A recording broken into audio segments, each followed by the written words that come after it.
ഏഷ്യാനെറ്റിന് വേറൊരു പ്രശ്നം കൂടിയുണ്ട്. അക്വിറ്റ് എന്ന് പറയുന്ന ഒരു റേറ്റിംഗ് ഏജൻസി ഉണ്ട്.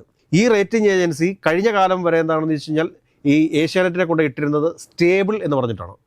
പക്ഷേ ഇന്നിപ്പോൾ ആ ഏഷ്യാനെറ്റിനെ നെഗറ്റീവ് ലിസ്റ്റിലേക്കാണ് ഇട്ടിരിക്കുന്നത്. ഇതും കൂടെ ആകുമ്പോഴത്തേക്ക് സ്വാഭാവികമായിട്ട് പരസ്യങ്ങൾ കുറയത്തില്ലേ? ഏഷ്യാനെറ്റിന് 2025 18.60 കോടി രൂപയുടെ ലാഭമുണ്ടായിരുന്നു. ഇത് 2024 നമ്മൾ പരിശോധിക്കുന്ന സമയത്ത് 10.13 കോടി രൂപ ലാഭമുണ്ടായിരുന്നു. ആ സ്ഥലത്ത് നിന്ന് 2026 കണക്കെടുത്ത് നമ്മൾ പരിശോധിക്കുന്ന സമയത്ത് നെറ്റ് ലോസ്, അതായത് അറ്റ നഷ്ടം എന്ന് പറയും, ഇത് വരുന്നത് 2.64 കോടി രൂപയാണ്. ഓപ്പറേഷണൽ ലോസ് എന്ന് പറയുന്നത് 3.82 കോടി രൂപയാണ്. റിപ്പോർട്ടർ ചാനലിൽ വരുന്ന പരസ്യങ്ങൾ എടുത്ത് പരിശോധിക്കുക, അതോടൊപ്പം തന്നെ ഏഷ്യാനെറ്റിൽ വരുന്ന പരസ്യങ്ങൾ എടുത്ത് പരിശോധിക്കുക, ബാക്കി ഈ പറഞ്ഞ മാതൃഭൂമിയിലും മനോരമയിലും മീഡിയ വണിലും ഒക്കെ വരുന്ന പരസ്യങ്ങൾ എടുത്ത് പരിശോധിക്കുക. പണ്ട് ഈ പരസ്യങ്ങളുടെ റേറ്റ് നിശ്ചയിച്ചിരുന്നത് എങ്ങനെയാണെന്ന് വെച്ചാൽ മാർക്ക് റേറ്റിംഗിൻ്റെ അടിസ്ഥാനത്തിലൊക്കെയാണ്. അങ്ങനത്തെ പരസ്യങ്ങൾ എടുത്ത് പരിശോധിക്കുന്ന സമയത്ത് നമുക്കൊരു കാര്യം കൃത്യവും വ്യക്തവുമായിട്ട് മനസ്സിലാകും. ഇവിടെ ഈ പറഞ്ഞ റിപ്പോർട്ടർ ചാനലിൽ നാഷണൽ ആയിട്ടുള്ള പല കമ്പനികളുടെയും പരസ്യങ്ങൾ കിട്ടുന്നുണ്ട്. എന്നാൽ ഏഷ്യാനെറ്റിന് അങ്ങനെയുള്ള എത്ര പരസ്യങ്ങൾ കിട്ടുന്നുണ്ട്? നമസ്കാരം സർ. കഴിഞ്ഞ കുറച്ച് ദിവസങ്ങളായിട്ട് നമ്മുടെ ചർച്ചകളിലും പുറത്തെ വാർത്താമാധ്യമങ്ങളിലൊക്കെ നിറഞ്ഞു നിന്നൊരു വിഷയമാണ് ഈ റിപ്പോർട്ടർ ചാനലായിട്ട് ബന്ധപ്പെട്ടതും അവരുടെ മറ്റ് കേസുകളും ഈ മെസ്സി കൊണ്ടുവരുന്ന വിഷയം. അങ്ങനെ എല്ലാം കൂടി കുറച്ച് ദിവസങ്ങളിൽ വലിയ ആഘോഷമായിരുന്നു വാർത്താമാധ്യമങ്ങളിൽ. നമ്മളും അത് ചർച്ച ചെയ്തിട്ടുള്ളൊരു വിഷയമാണ്. നമ്മളുടെ പരമ്പരാഗത മാധ്യമങ്ങൾ എന്ന് പറഞ്ഞു കഴിഞ്ഞാൽ ഒരു 2-3 ഭീമന്മാരുണ്ടാവും. വർഷങ്ങളായിട്ട് മലയാളിക്ക് അടുത്തറിയാവുന്ന, അല്ലെങ്കിൽ രാവിലെ മുതൽ നമ്മൾ കാണുന്ന വാർത്ത കാണുന്ന, അന്നൊക്കെ അതേ ഉണ്ടായിരുന്നുള്ളൂ. അപ്പം അങ്ങനെ ഒരു കുത്തക ഫീൽ കാലങ്ങളായിട്ട് പേറുന്ന കുറച്ച് വാർത്താമാധ്യമങ്ങൾ ഉള്ളൊരു ഇതാണ് സംസ്ഥാനം, അല്ലെങ്കിൽ ഭാഷയാണ് മലയാളം എന്നുള്ളത്. അപ്പോൾ അതിലേക്ക് പിന്നീടാണ് പുതിയ ചാനലുകൾ വരുന്നതും ഈ റിപ്പോർട്ടർ അടക്കം പിന്നീട് പല പല ചാനലുകൾ വരുന്നു. മത്സരക്ഷമത കൂടേണ്ട ഒരാവശ്യം ഈ പരമ്പരാഗത ചാനൽ ഭീമന്മാർക്കൊക്കെ വരുന്നൊരു ഘട്ടമൊക്കെ കടന്നുപോയതാണ്. എന്തുകൊണ്ടായിരിക്കും ഈ ഒരു റിപ്പോർട്ടർ ചാനൽ എന്ന് പറയുന്ന ഒരു ചാനൽ മാത്രം ഇത്രയധികം വേട്ടയാടപ്പെടാൻ ഒരു കാരണമായിരിക്കുക? കാരണം വേറെയും പുതിയ ചാനലുകൾ വന്നിരുന്നു, പക്ഷേ നമ്മൾ അങ്ങനെ ഒരു വേട്ട മറ്റ് ചാനലുകൾക്കെതിരെ കണ്ടിട്ടില്ല. അതായത് ഈ മാധ്യമങ്ങളുടെ മുഴുവൻ അട്ടിപ്പേർ അവകാശം ചില ആളുകൾക്ക് മാത്രമാണ് എന്ന് കരുതിക്കൊണ്ടിരുന്ന സമയത്താണ് ഒരുപാട് ആളുകൾ ഇതുപോലെ ചാനൽ ആരംഭിക്കാൻ വേണ്ടിയിട്ട് തുടങ്ങിയത്. ആദ്യം ഉണ്ടായിരുന്നത് ഏഷ്യാനെറ്റും സൂര്യയും, അതോടൊപ്പം തന്നെ ഈ മലയാള മനോരമയും മാതൃഭൂമിയായും മലയാള മനോരമയൊക്കെ പണ്ട് തുടങ്ങിയുള്ള പത്രമാണ്. പത്രത്തിൽ നിന്നാണ് പിന്നീട് അവർ ചാനലുകൾ ആരംഭിച്ചത്. ചാനലുകളുടെ സാധ്യതകളെ തിരിച്ചറിഞ്ഞുകൊണ്ടാണ് അവർ ചാനലുകൾ ആരംഭിച്ചത്. പക്ഷേ ഈ ചാനലുകളുടെയൊക്കെ ഒരു പൊതുവായ പ്രശ്നം എന്താണ് എന്ന് ചോദിച്ചു കഴിഞ്ഞാൽ, ചാനലുകൾ ആരംഭിച്ചത് അതേ രീതിയിൽ തന്നെ അവരുടെ സ്റ്റുഡിയോ ഉൾപ്പെടെയുള്ള സംവിധാനങ്ങൾ അതേ ഫ്രെയിമിൽ തന്നെ നിൽക്കുകയാണ്. 1 ഇഞ്ച് പോലും മുമ്പോട്ട് പോയിട്ടില്ല. കാര്യം മേക്കപ്പിൽ മാത്രം ചേഞ്ച് വരുത്തിയിട്ടുണ്ട്. പക്ഷേ അതിൻ്റെ ആ ഒരു നമ്മൾ കാണുന്ന ഒരു വിഷ്വൽ ഫീലിങ്സ് ഉണ്ട്. ആ വിഷ്വൽ ഇമ്പാക്റ്റിൽ ചേഞ്ചസ് കൊണ്ടുവരാൻ വേണ്ടിയിട്ട് ഇവർക്ക് സാധിച്ചിട്ടില്ല. അതുകൊണ്ട് തന്നെയാണ് പലപ്പോഴും റിപ്പോർട്ടർ TV ഒരു സൈഡിൽ നിൽക്കുകയും അതായത് വളരെ ഗംഭീരമായ വിഷ്വൽ ഇമ്പാക്റ്റിൽ റിപ്പോർട്ടർ TV നമുക്ക് തന്നുകൊണ്ടിരിക്കുന്നത്. അതേ രീതിയിലുള്ളൊരു വിഷ്വലാണോ ഏഷ്യാനെറ്റ് തരുന്നത്. അതേപോലുള്ളൊരു ഇമ്പാക്റ്റാണ് നമുക്ക് മനോരമയും അതോടൊപ്പം തന്നെ മാതൃഭൂമിയും മീഡിയ വൺ പോലെയുള്ള ചാനലുകൾ തരുന്നത്. 24 ന്യൂസ് കുറച്ചുകൂടി ബെറ്ററാണ് എന്ന് തന്നെ ഞാൻ പറയും. എങ്കിൽ തന്നെയും ഒരു കാര്യം ഇവിടെ ശ്രദ്ധിക്കേണ്ട ഒരു കാര്യം എന്താണ് എന്ന് ചോദിച്ചു കഴിഞ്ഞാൽ, അപ്ഡേറ്റ് ആവുക എന്ന് പറയും. ഇപ്പോൾ നമ്മളൊരു ആപ്ലിക്കേഷൻ നമ്മുടെ മൊബൈൽ ഫോണിൻ്റെ അകത്ത് ഇൻസ്റ്റാൾ ചെയ്ത് കഴിഞ്ഞാലും അത് ഓരോ സമയത്തും അത് അപ്ഡേറ്റ് ചെയ്ത് പോയിക്കൊണ്ടിരിക്കണം. അതല്ലെങ്കിൽ അത് ഔട്ട്ഡേറ്റഡ് വെർഷനായിട്ട് മാറും. എന്ന് പറഞ്ഞതുപോലെ തന്നെ കാലം മാറുന്നതിനനുസരിച്ചിട്ട് മാറാൻ സാധിക്കാത്ത ഒരു ചില മാധ്യമങ്ങൾക്ക് സ്വാഭാവികമായിട്ടും വലിയ നിക്ഷേപത്തോടു കൂടി ഒരു ചാനൽ ആരംഭിക്കുകയും ആ ചാനൽ വളരെ വേഗത്തിൽ തന്നെ ലാഭത്തിലേക്ക് കൊണ്ടുവരികയും ചെയ്ത ആൻഡോ അഗസ്റ്റിൻ എന്ന് പറയുന്ന 38 വയസ്സുള്ള ഒരു ചെറുപ്പക്കാരനോട് സ്വാഭാവികമായിട്ടും എല്ലാവർക്കും ഒരു അസൂയ ഉണ്ടാവും. ആ അസൂയയുടെ ഭാഗമായിട്ടാണ് എന്നോ കഴിഞ്ഞു പോയ ഒരു കേസുമായി വന്നിട്ട് അദ്ദേഹത്തെ ഇങ്ങനെയിട്ട് ആക്രമിച്ചുകൊണ്ടിരിക്കുന്നത്. അപ്പോൾ ഇവിടെ നിന്ന് നമ്മൾ മനസ്സിലാക്കേണ്ട കാര്യം എന്താണ് എന്ന് ചോദിച്ചു കഴിഞ്ഞാൽ, എന്തുകൊണ്ടാണ് കുറേ വർഷങ്ങൾക്ക് മുമ്പ് നടന്ന ഒരു കേസ് ഈ കഴിഞ്ഞ 2-3 ദിവസങ്ങൾക്ക് മുമ്പ് പ്രധാനപ്പെട്ട ചാനലുകൾ എടുത്തുകൊണ്ട് വരാനായിട്ടുള്ള കാരണമെന്ന് പരിശോധിക്കേണ്ടതുണ്ട്. അത് കൃത്യവും വ്യക്തവുമായിട്ട് പരിശോധിക്കേണ്ടതുണ്ട്. നമ്മൾ ഈ മെസ്സി വിവാദവുമായി ബന്ധപ്പെട്ട് ഓരോ കാര്യങ്ങളെടുത്ത് പരിശോധിക്കുന്ന സമയത്തും എത്ര നോൺസെൻസ് ആയിട്ടുള്ള വാർത്തകളാണ് കേരളത്തിലെ പ്രധാനപ്പെട്ട മാധ്യമങ്ങളും ചില ഓൺലൈൻ മീഡിയയും കൊടുത്തത് എന്നോർക്കുമ്പോൾ ഇവരൊക്കെ മലയാളികളാണോ എന്ന് നമ്മൾ സംശയിച്ചു പോകും. കാരണം എന്താ റീസൺ എന്ന് ചോദിച്ചു കഴിഞ്ഞാൽ, മലയാളി പ്രബുദ്ധരാണ്, സംസ്കാര സമ്പന്നരാണ്, വിദ്യാസമ്പന്നരാണ്, എല്ലാ കാര്യത്തെയും തിരിച്ചറിയാൻ സാധിക്കുന്നവരാണ് എന്നൊക്കെ പറയുന്ന ഇടത്താണ് പണ്ടെങ്ങോ വന്ന ഒരു കേസ്, ആ കേസിന്റെ വിചാരണ കോടതിയിൽ നടക്കുന്നു. അതോടൊപ്പം തന്നെ സംസ്ഥാന സർക്കാരിന്റെ ഒരു പ്രോഗ്രാം, അതിന്റെ സ്പോൺസറായിട്ട് എത്തുന്ന ഒരാൾ അയാളുടെ പണം കൊണ്ട് ഈ പറഞ്ഞ മെസ്സിയെയും ടീമിനെയും ഇന്ത്യയിലേക്ക് കൊണ്ടുവരാൻ വേണ്ടി അല്ലെങ്കിൽ കേരളത്തിലേക്ക് കൊണ്ടുവരാൻ വേണ്ടി ശ്രമിക്കുന്നു. സ്വന്തം കയ്യിലെ പൈസ കൊണ്ട് ഒരു സ്റ്റേഡിയം നവീകരിക്കാൻ വേണ്ടിയിട്ട് ശ്രമിക്കുന്നു. അപ്പോൾ അതിൽ ന്യൂനതകൾ ഉണ്ടെങ്കിൽ അത് കൃത്യമായിട്ട് ഇവർക്ക് പരാതിയായിട്ട് ഉന്നയിക്കാമല്ലോ.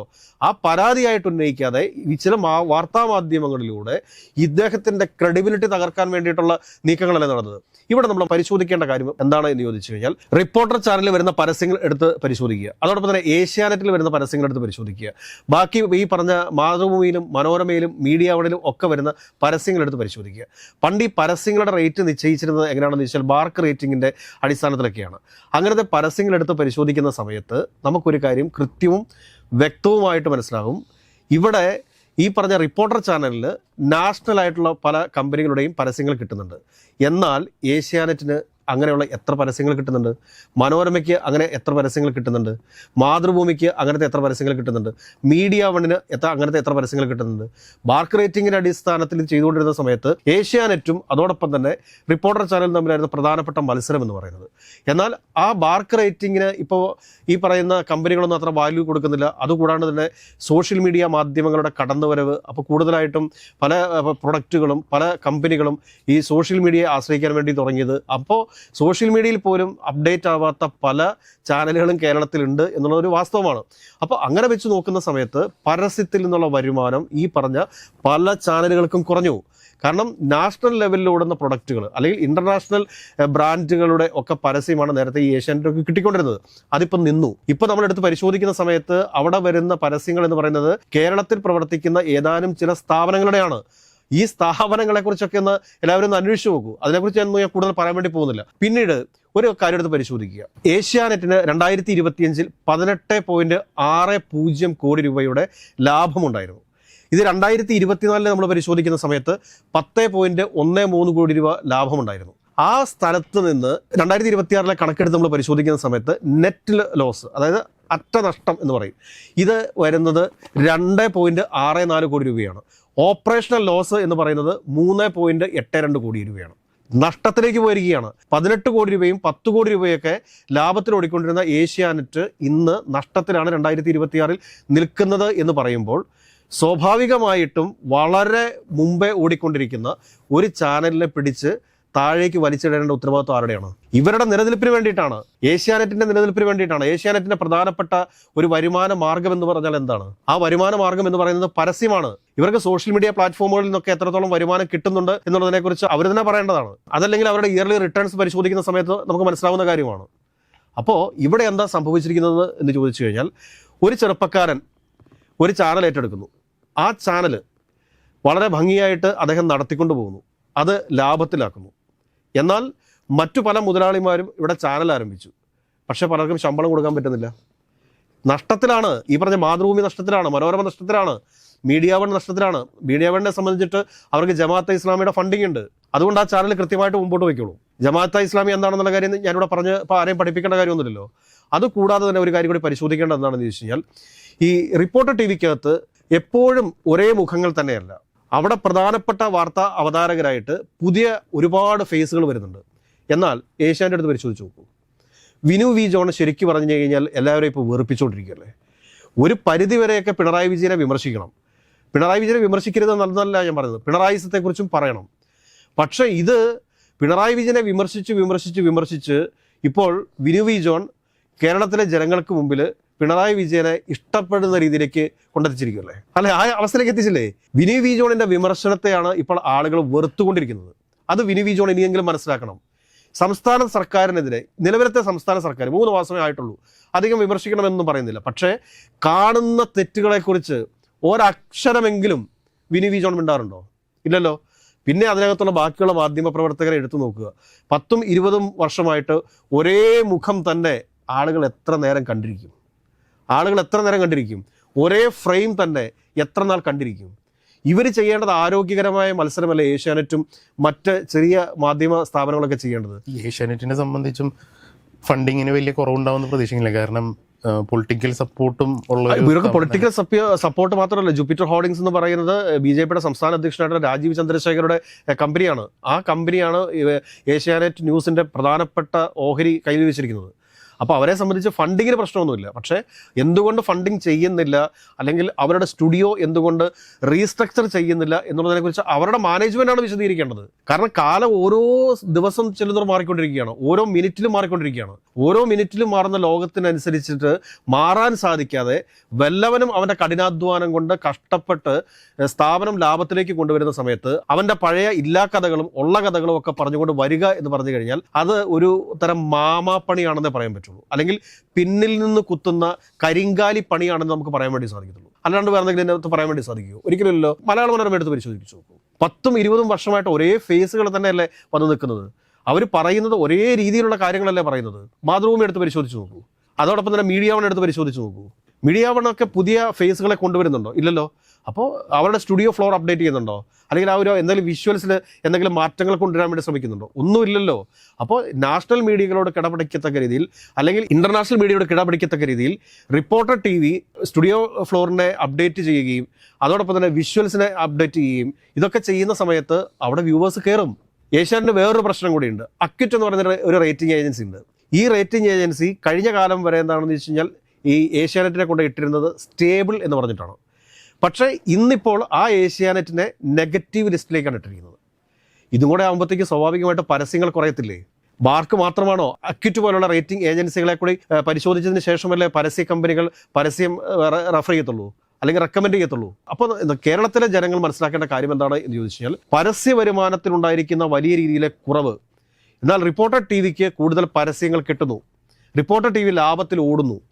ഇതൊക്കെ കണ്ട് സഹിക്കാൻ വയ്യാതിരിക്കുകയാണ് ഏഷ്യാനെറ്റ് എന്ന് പറയുന്ന മാധ്യമം എന്ന് പറയുന്നത്. കാരണം നേരത്തെ പ്രധാനപ്പെട്ട മത്സരം ആരുമായിട്ടായിരുന്നു? ഏഷ്യാനെറ്റും 24 ന്യൂസുമായിരുന്നു. പക്ഷേ ഇപ്പോൾ ആരുമായിട്ടായിരുന്നു പ്രധാന മത്സരം നടന്നുകൊണ്ടിരിക്കുന്നത്? ഏഷ്യാനെറ്റും റിപ്പോർട്ടർ TV ആയിട്ടായിരുന്നു. എന്നാൽ റിപ്പോർട്ടർ TV ഇപ്പോൾ ബഹുദൂരം മുമ്പോട്ട് പോയിരിക്കുന്നു. അപ്പോൾ ഇവരെ ഏതെങ്കിലും രീതിയിൽ കല്ലെറിഞ്ഞ് പുറയുന്ന വീഴിക്കുക എന്ന് പറഞ്ഞ് കേട്ടിട്ടില്ലേ? അല്ലെങ്കിൽ ഈ ഞണ്ടിൻ്റെ സ്വഭാവം എന്ന് കേട്ടിട്ടില്ലേ? കാരണം ഒരു ഞണ്ട് മേളിലെത്തി കഴിയുമ്പോഴത്തേക്ക് താഴ്ന്ന ഞണ്ട് പിടിച്ച് താഴേക്കിടുന്നൊരു കഥ നമ്മൾ കേട്ടിട്ടില്ലേ? എന്ന് പറഞ്ഞതുപോലെ റിപ്പോർട്ടർ TVയെ എങ്ങനെയെങ്കിലും അവരുടെ ക്രെഡിബിലിറ്റി നശിപ്പിക്കുക, അതിൻ്റെ ഉടമസ്ഥരുടെ ക്രെഡിബിലിറ്റി നശിപ്പിക്കുക. അവിടെ 1000-750 ആളുകൾ ജോലി ചെയ്യുന്ന ഒരു മാധ്യമ സ്ഥാപനമല്ലേ? അപ്പോൾ ആ മാധ്യമ സ്ഥാപനത്തിനെതിരെയൊക്കെ അവർ നല്ല രീതിയിൽ കച്ചവടം നടത്തുന്നു. അതുകൊണ്ട് അവരെ തകർത്താൽ മാത്രമേ തങ്ങൾക്ക് മുമ്പോട്ട് വരാൻ പറ്റൂ എന്നുള്ളൊരു കോൺസെപ്റ്റാണോ ഈ ആധുനിക ലോകത്ത് ഏഷ്യാനെറ്റിനെ പോലൊരു മാധ്യമം അവലംബിക്കേണ്ടത്? കോമ്പറ്റീഷൻ ഇല്ലാതിരുന്ന കാലത്ത് ലെഗസിയുടെ പേരിൽ പിടിച്ചു നിന്നിരുന്ന സ്ഥാപനങ്ങളാണ് ഇതെല്ലാം. തീർച്ചയായിട്ടും കേരളത്തിൽ ആദ്യമായിട്ടൊരു വാർത്താ ചാനൽ കൊണ്ടുവന്നത് ഇന്ത്യ വിഷനാണ്. അതിനു മുമ്പ് ഏഷ്യാനെറ്റ് എന്ന് പറഞ്ഞാൽ ഏഷ്യാനെറ്റിൻ്റെ അകത്ത് ഈ 12 മണിക്കും രാവിലെ 9 മണിക്കും പിന്നെ വൈകിട്ട് 7 മണിക്ക് അങ്ങനെ വാർത്തയുണ്ടായിരുന്നു. പിന്നെ സീരിയലുകൾ അങ്ങനെയൊക്കെയുള്ളതായിട്ടാണ് ഏഷ്യാനെറ്റ് വന്നത്. പിന്നെ ഏഷ്യാനെറ്റ് തന്നെ ഏഷ്യാനെറ്റ് ന്യൂസുമായിട്ട് മാറുന്നു. അപ്പോൾ ഏഷ്യാനെറ്റ് ന്യൂസ് ഇന്ത്യ വിഷന് ശേഷമാണ് വന്നിട്ടുള്ളത്. സൂര്യ TVയിലും അങ്ങനെ തന്നെയായിരുന്നു. സൂര്യ TVയുടെ വാർത്താ രംഗത്തേക്ക് കടന്നിട്ടില്ല. അവർ ഇപ്പോഴും അവർക്ക് വാർത്തയുണ്ടോ എന്നുള്ള കാര്യത്തിലേക്ക് സംശയം. വാർത്തയില്ലെന്ന് എനിക്ക് തോന്നുന്നു. വാർത്തയില്ല. അപ്പോൾ അങ്ങനെ വരുന്ന സാഹചര്യത്തിൽ എന്താണെന്ന് വെച്ച് കഴിഞ്ഞാൽ ഇന്ത്യ വിഷന് ശേഷം ഏഷ്യാനെറ്റ് വരുന്നു. ഏഷ്യാനെറ്റിന് ശേഷമാണ് മാതൃഭൂമിയും മനോരമയും ഒക്കെ ഈ രംഗത്തേക്ക് വരുന്നത്. അതിനിടയിൽ ജീവൻ TV എന്ന് പറയുന്നൊരു TV കൂടെ വന്നിട്ടുണ്ടായിരുന്നു. അങ്ങനെ കുറേയധികം ചാനലുകൾ വന്നു. പൈസയുള്ളവർ ചാനൽ ഉണ്ടാക്കാം, പക്ഷെ അത് ലാഭത്തിൽ കൊണ്ടു നടക്കുക എന്ന് പറഞ്ഞു കഴിഞ്ഞാൽ അതൊരുത്തൻ്റെ കഴിവാണ്. റിപ്പോർട്ടർ ചാനൽ കഴിഞ്ഞ 3-4 വർഷമായിട്ടാണ് ഈ പുതിയ മാനേജ്മെൻറ്റിൻ്റെ കീഴിൽ പ്രവർത്തിക്കുന്നത്. അപ്പോൾ അവരതിനെ ലാഭത്തിലാക്കി. അതിലൂടെ ആർക്കാണ് കുഴപ്പം? ആർക്കാണ് അതിന് പ്രശ്നം? ഈ അറ്റാക്കിന് പിന്നിൽ എന്തെങ്കിലും രാഷ്ട്രീയ ലക്ഷ്യങ്ങൾ ഉണ്ടെന്ന് കരുതുന്നു? രാഷ്ട്രീയ ലക്ഷ്യങ്ങൾ എന്ന് പറഞ്ഞു കഴിഞ്ഞാൽ ഒരു കാര്യം മനസ്സിലാക്കേണ്ടതെന്ന് വെച്ച് കഴിഞ്ഞാൽ, ഒരു പ്രധാനപ്പെട്ട മാധ്യമ സ്ഥാപനത്തെ ബുദ്ധിയുള്ള ഒരു രാഷ്ട്രീയ നേതാവും തങ്ങളുടെ ശത്രുക്കളാക്കില്ല. ഇന്നലെ യുവമോർച്ച ഈ പറഞ്ഞ നമ്മളുടെ റിപ്പോർട്ടർ ചാനലിൻ്റെ ഓഫീസിലേക്ക് മാർച്ച് നടത്തി. എന്ത് കാര്യമുണ്ട്? അതുകൊണ്ട് എന്താ സംഭവിക്കുക എന്ന് ചോദിച്ചു കഴിഞ്ഞാൽ, ആ മാധ്യമ സ്ഥാപനം ഈ രാഷ്ട്രീയ നേതാക്കന്മാരുടെ ശത്രുവായിട്ട് മാറും എന്നുള്ളതല്ലാതെ വേറെ എന്തെങ്കിലും ഗുണം ആ രാഷ്ട്രീയത്തിനുണ്ടാവുമോ? യൂത്ത് കോൺഗ്രസ്സുകാർ നേരത്തെ അവിടേക്ക് മാർച്ച് നടത്തി. കോൺഗ്രസിൻ്റെയും ഈ പറഞ്ഞ BJPയുടെയും ഈ പറഞ്ഞ മറ്റു രാഷ്ട്രീയ പാർട്ടികളുടെയൊക്കെ പ്രധാന നേതാക്കന്മാർ ഇവരുടെയൊക്കെ അടുത്ത സുഹൃത്തുക്കൾ തന്നെ ആയിരിക്കും. അതിനൊന്നും ഒരു സംശയവും വേണ്ട.